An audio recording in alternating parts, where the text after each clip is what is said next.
Hey there, boys and girls. It is Miss Olvera here today, and I am going to talk with you a little bit about dialogue. And today I'm going to talk with you about how comics can help us understand exactly what where we need to use quotation marks. Because quotation marks show us exactly what a character said. So in front of you, I have a comic strip. This is from the comic strip Oh Brother. And you can see that we have two characters. We have Bud and we have Lily. What I really liked about this comic strip is that Bud and Lily, what they're each saying is in a different color, so we can definitely tell who is saying what. So I want you to take a minute and I want you to study this comic and I want you to tell me who you think is starting this conversation. Well, hopefully you said that Bud is starting this conversation because he is. Because it wouldn't make sense if we started with, okay, smart one. So we have to figure out who's starting it. So Bud is telling Lily that that her blog is boring. So he says in the speech bubble above his head, those are speech bubbles. That's exactly what a character is saying. It says, Lily, your blog is boring. Okay, smart one, how do I make it interesting? Do what I do, make up crazy stuff. Readers will love it. Ding dong. Bud, your readers are here.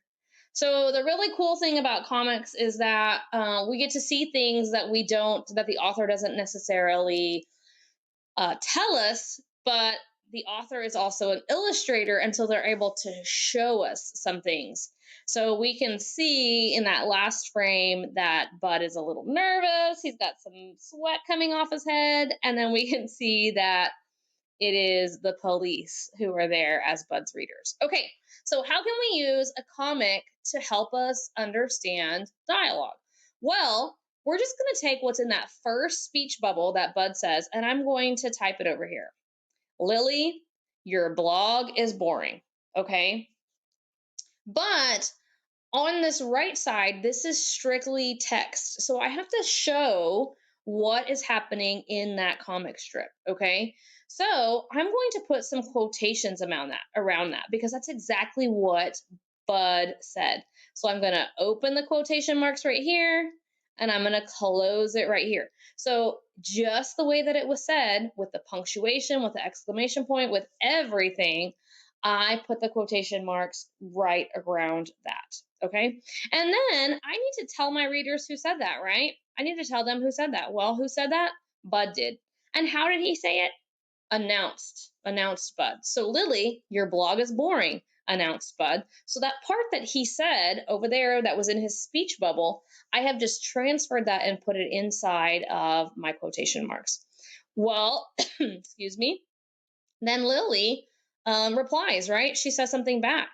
So I take exactly what's in that pink speech bubble over here of Lily's. I'm going to take that and I'm going to type it right here. But since I'm taking it from the speech bubble, I want to put it in quotation marks. Okay, because that's exactly what she said. Now I need to tell my readers, how did she say it? Lily asked. Okay, smart one, how do I make it interesting? Lily asked. Do what I do, make up crazy stuff. Readers will love it. Okay, so that's exactly what Bud said right here in this second frame. I've got it right there inside my quotation marks. Bud shouted. Ding dong. The doorbell rang. Lily cautiously opened the door. So sometimes in comics, things happen that kind of move the action, and the same thing happens in our stories, and we have to tell about it. So I made the ding dong sound.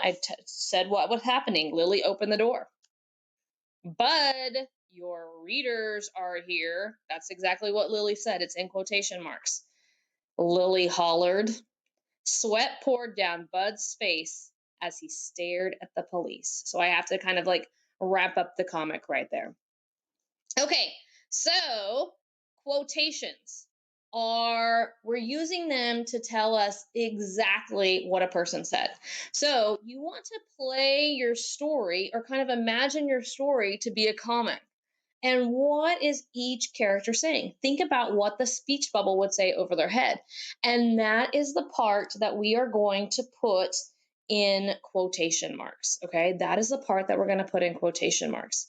So if there's a period at the end of it, we're going to put a period. If there's a question mark like up here, we're going to put a question mark. We're going to put that inside the quotation mark. Okay.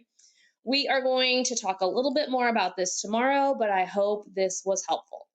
I will see you soon, guys. Bye.